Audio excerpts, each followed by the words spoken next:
முன்னாடி எல்லாம் வந்து செய்தி வாசிப்பாங்க. சர்வதேச சந்தையில் எண்ணெய் விலை உயர்ந்ததன் காரணமாக ரூபாய் மதிப்பு வீழ்ச்சி அடைந்தது.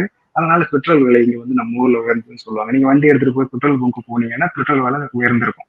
அதே போல நீங்க கடைக்கு போனீங்கன்னா விலையும் உயர்ந்திருக்கும். அப்போ வந்து அங்க ஏற்படுற மாற்றம் அப்படிங்கிறது நம்மளையும் ஒரு ஒரு பாதிப்பை ஏற்படுத்தக்கூடியது அப்படின்றத வந்து முதல்ல தெரிஞ்சுக்கணும். நம்ம அது தொடர்புடையது அப்படின்னு தெரிஞ்சுக்கணும். இன்னொரு ஒரு நல்ல உதாரணம் சொல்லணும் அப்படின்னா, இன்னைக்கு லோன். இன்னைக்கு வந்து அந்த வார்த்தை தெரியாத ஆளே கிடையாது. கிட்டத்தட்ட எல்லாருக்கும் தெரியும்னு நினைக்கிறேன். அப்போ 2008 வரைக்கும் பாத்தீங்கன்னா, நீ ஒரு லோன் வாங்கணும், ஒரு கடன் வாங்கணும்னு சொல்லி வங்கிகளுக்கு போனீங்க அப்படின்னா, எவ்வளவு தூரம் நீங்க வந்து அலையணும் அப்படின்னு சொல்லி, அந்த ஜென்சி தலைமுறைக்கு தெரியுமா தெரியலன்னு தெரியல. இதெல்லாம் சொன்னாலும் நம்மள வந்து உம்முன்னு கூட சொன்னாலும் சொல்லிருவாங்க. அது வேற பயமா இருக்கு.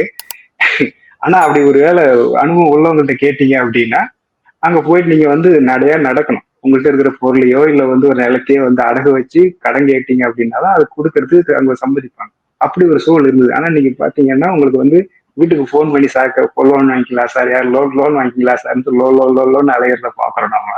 இது எப்படி மாறுச்சு அப்படின்னு சொல்லி நம்ம புரிஞ்சுக்கிட்டோம் அப்படின்னா, 2008க்கு பிறகு நம்ம ஊர்ல நுழைஞ்ச அந்நிய முதலீடுகள். படிப்படியா வந்து அப்ப இருந்த காங்கிரஸ் அரசு வந்து என்ன பண்ணுச்சுன்னா, உள்ளூர் நிறுவனங்கள் வந்து 51 விழுக்காடும், வெளிநாட்டு நிறுவனங்கள் வந்து 41 விழுக்காடும் வந்து முதலீடு வச்சு இது அந்நிய முதலீடு அனுமதிக்கிறோம் அப்படின்னு சொல்லி ஒரு சில குறிப்பிட்ட பகுதிகளில் மட்டும் அனுமதிச்சாங்க. அதன் பிறகு வந்த பாஜக அரசு இன்னைக்கு எல்லாத்துலயும் எந்த ஒரு கட்டுப்பாடும் இல்லாம எல்லாத்துலயும் நீங்க வந்து அந்நிய முதலீடு அனுமதிச்சிருக்காங்க.